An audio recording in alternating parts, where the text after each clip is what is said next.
everybody, and welcome to another exciting installment of Wrestling Rampage. The two amigos are back. What's up my hair now? Watch the hair. Watch the hair. And that's right, guys. You guys can see in the title. Now, we are doing a WCW pay-per-view review for you guys. Now, this has not been requested by anybody. We just said, fuck it, we're going to do this. We were watching it, so we're like, fuck it, we're going to do a review. You know, right here on Wrestling Rampage, we don't give love to ECW that much, or WCW. And that's pretty sad, because they were a top companies in their time, and what a great way to do it than for us to watch a pay-per-view that we had of WCW Spring Stampede 1994. And we're going to do the review for you guys. If you guys enjoyed old school WCW, NWA, or ECW, let us know. We'll get a hold of those, watch those, and do the reviews for you guys. You know, we're going old school right here. And maybe this will get you guys to go on the WWE Network to watch it on the WWE Network. Yeah. Now, we did have this on VHS, so we have the original copy of it. Yeah. So we're going to go ahead and get into this right here, right now. WCW Spring Stampede 1994. It's the review for you guys right here.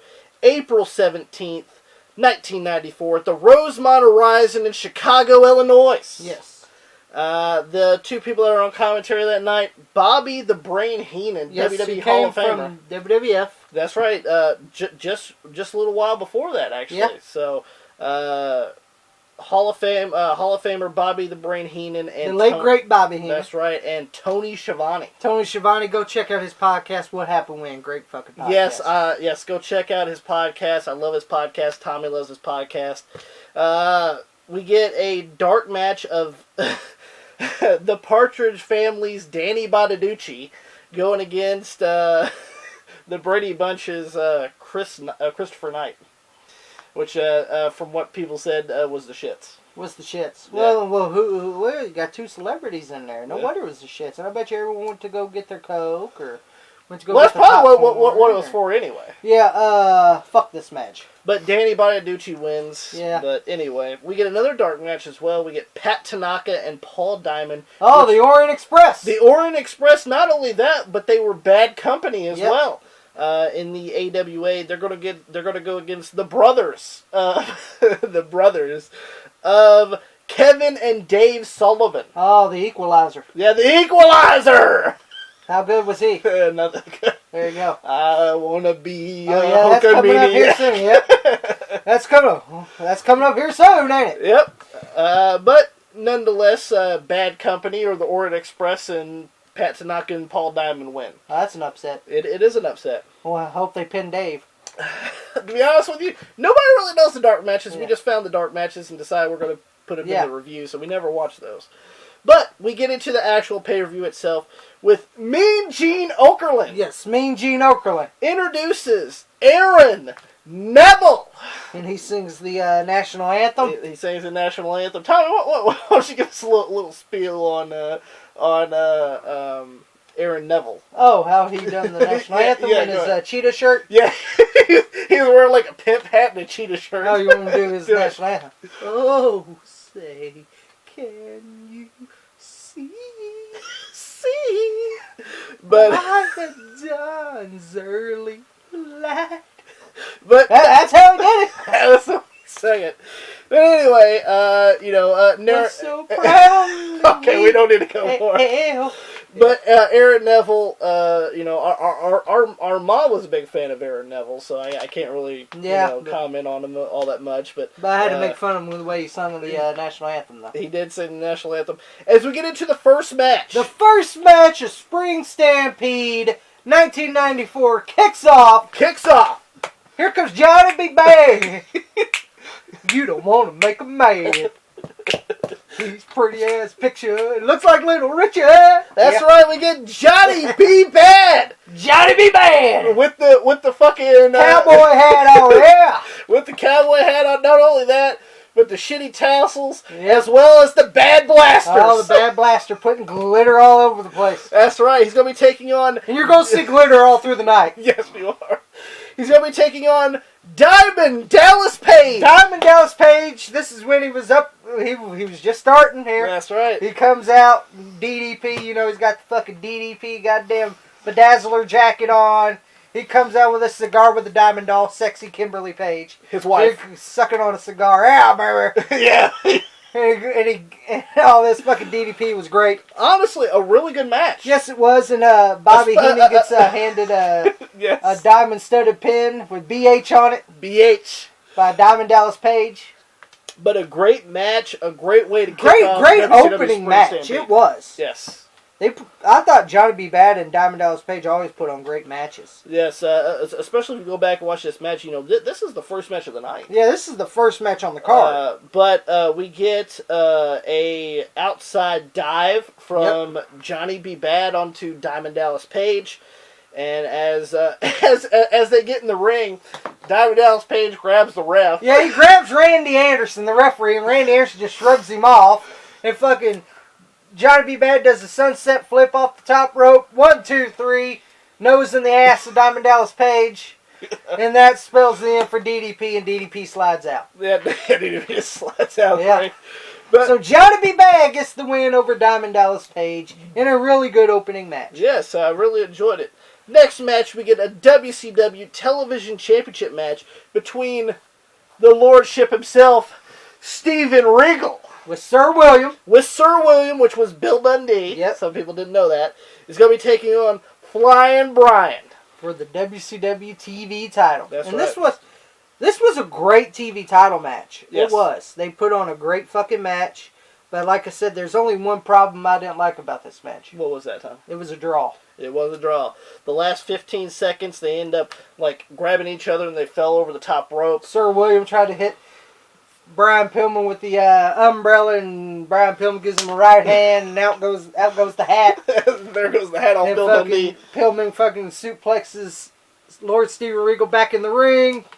As the countdown's going down, he gets down to like 2, and then he gets the cover 1, and then it's over. And then the bell rings, and we get a draw. Yeah, we get a draw, which was pretty sad. So Lord Steven Regal is still the WCW Television Champion. As we get into the next match, one of my favorite matches of the night, to be honest with you, we get a Chicago Street Fight.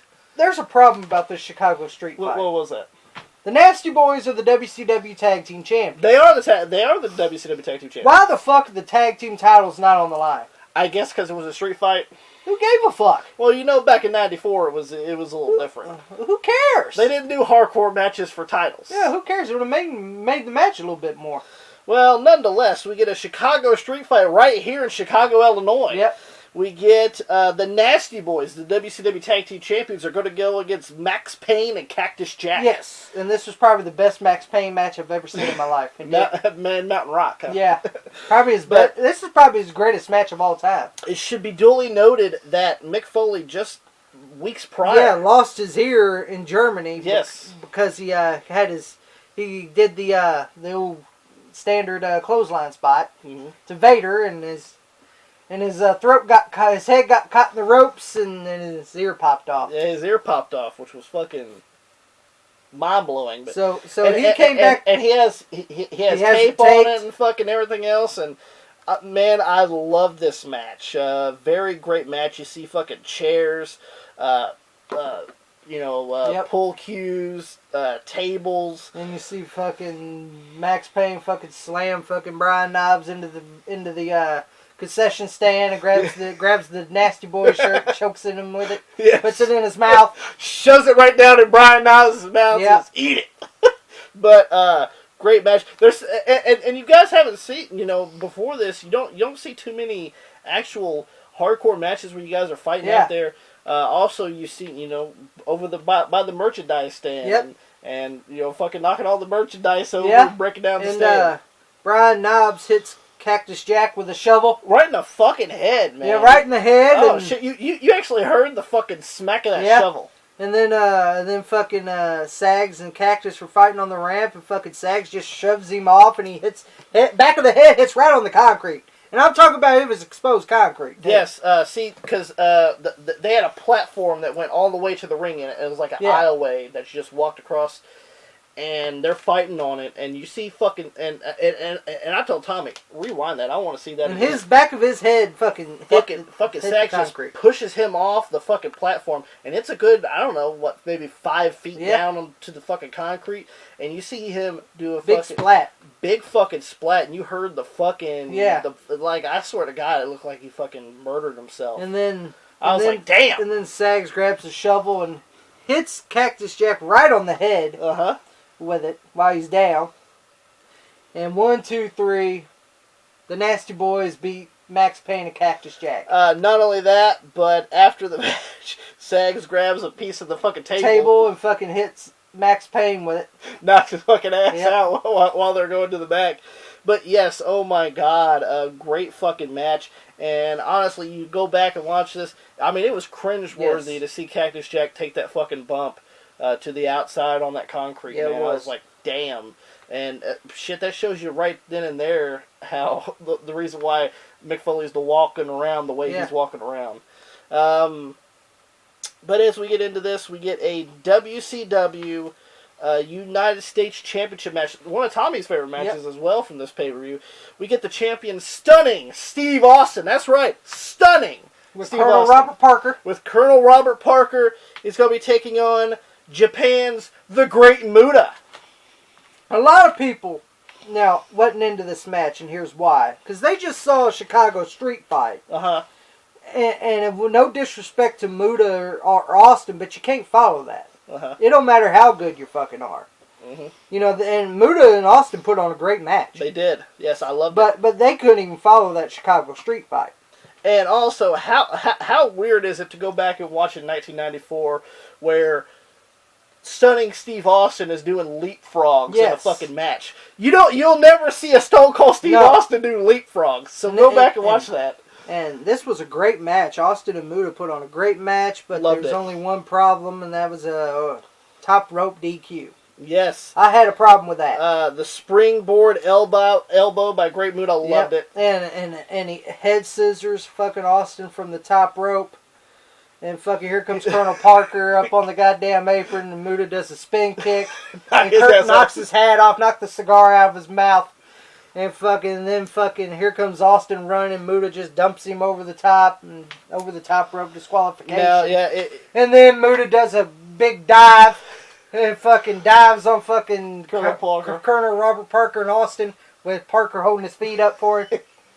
So you don't fall. Yeah. But a great fucking match until the ending. Now, as you guys may not know, but back in WCW, in the early days for WCW, they had the over-the-top rope DQ. Yeah, which if you got thrown over the top rope, it was a disqualification. So that's why it might not ring a bell for you guys at this point, but it was a big thing back in 1994. But Stunning Steve Austin wins by disqualification, is still the WCW United States Champion. I love that match. Yes, it's a really good match. I've always been a big fan of the Great Muta. And this was his only one appearance. Yes, because he went back to Japan and did a lot of stuff in Japan. Because he wrestled in 89 in WCW. And I don't think he came back until 98. Yeah, because I remember he was part of that fucking NWO garbage. And then later on he was part of Deadpool. Yeah, when he was old. Yeah. When he had the bald spot. Yeah, you see the bald spot. Yeah. I like Great Muta. Then we have a International World Heavyweight Championship. International World Heavyweight title match when we got the reigning International World Champion, Ravishing Rick Rude, defends it against the man called Sting. now leading on to this WCW Saturday Night, Rude has been, he signs autographs and stuff, and he told Sting that he's never going to get a championship opportunity. And this girl hands Rick Rude a paper and he signs it. And supposedly he signed a contract to face Sting. Yeah, so Sting goes, "You signed a contract to face me." And that's what's going to happen at Spring Stampede, and this is what comes down to. And Harley Race comes out and says, "Vader wants the winner. Rather it be you, Rude." Or you Sting. And you do the Harley voice there. Yeah. Whether it be you, Rude, or you, Sting, Vader wants the winner. That's right. And then he goes to fucking hit Sting, and fucking Sting goes, and fucking whips him, and Harley Race takes the Ric Flair bump over the top. Yeah, and he falls in his red suit. That's right. And then they just fucking start going at it. Fucking Sting. Rude tried to run in. Fucking Sting clotheslines him over, suplexes him on the floor while Rude's still in his robe. Yes. But great match. Yes. There was one spot I was worried because Sting did a backdrop and Rude landed on his legs. Yeah. And I was like, oh, I think he broke his leg.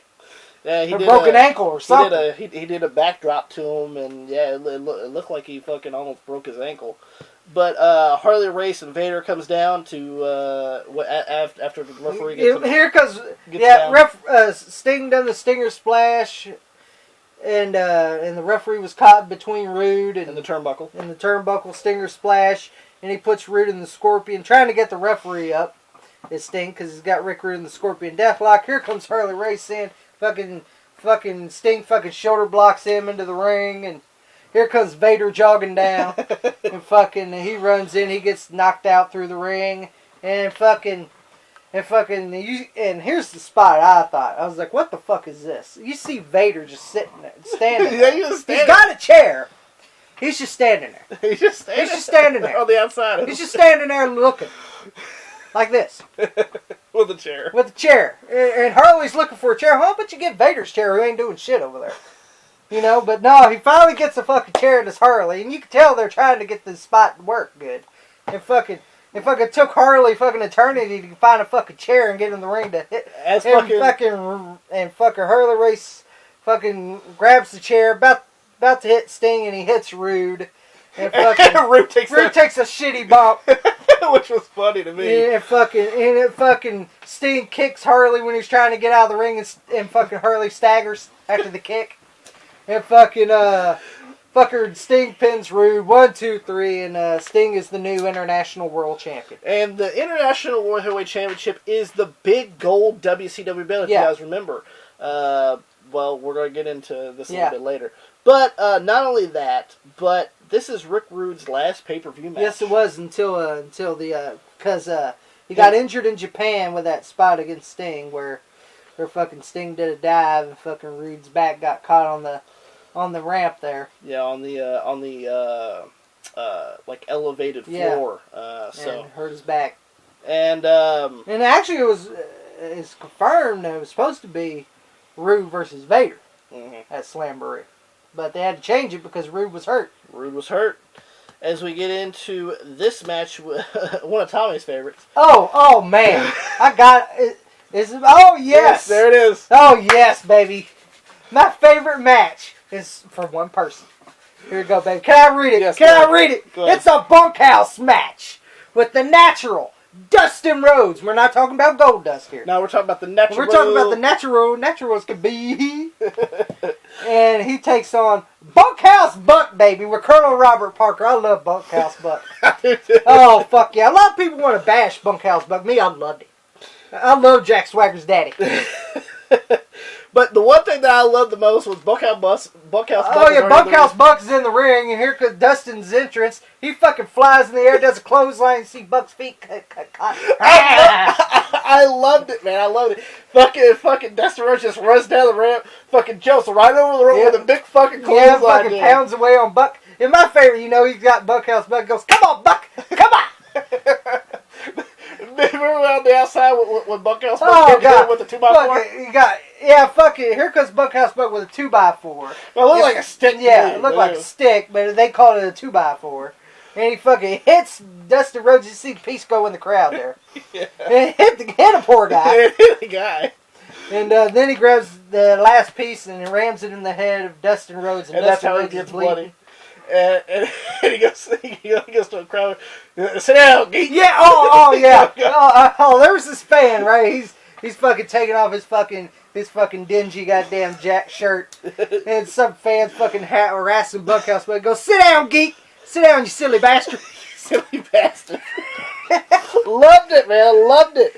But you see belts in this match. You see boots. You see fucking plywood. You see fucking both of them get busted fucking open. Dustin Rhodes had powder and threw it in the eyes of Bunkhouse Buck, and fucking it was a great fucking bunkhouse match. And what happened at the end was Colonel Robert Parker played a role. Yep. And the weird part is... And the weird part is telling the referee to back up. Why the fuck do you need to back? It's raw rules. Why the fuck you need to hide it for? Yeah, that never made sense to me about it's in a bunkhouse match, okay? And it's no DQ. Yeah, it's no DQ. You're telling the referee to back Dustin up. So Colonel Robert Parker hands fucking Bunkhouse Buck some fucking brass knucks, and he hits fucking Dustin with it. And 1, 2, 3, Bunkhouse Buck beats the natural Dustin Rhodes. And then he puts it in his jeans. Yeah, then he puts the fucking brass knucks in his jeans. It's a no disqualification match. You can use whatever you wanted. But then we get this, which I love that match, by the way, the Bunkhouse match, which, you know... I thought Bunkhouse Buck and Dustin Rhodes always had good matches. They did. We get a grudge match between the Boss! The Boss! Which the was big boss man, who came from the WWF. Is going to be taking on Vader with Harley Race. This was probably the shittiest match on the entire card. It was. No disrespect to the big boss man or Vader. They just didn't mesh well. Yeah, together. they just didn't mesh well, and fucking Vader does the moonsault. He's bleeding from the eye. Yeah, he's bleeding from the eye. Fucking Vader does the moonsault. Vader bomb and moonsault. Yeah, Vader bomb and moonsault. And that beats the Boss. 1, 2, 3. And then the Boss beats down fucking Harley Race. Yeah, beats down Harley Race. And here comes the most boringest commissioner of all time, the great Nick Bockwinkel. No disrespect to Nick. It's true. And fucking he tells the Boss, get the fuck out of here.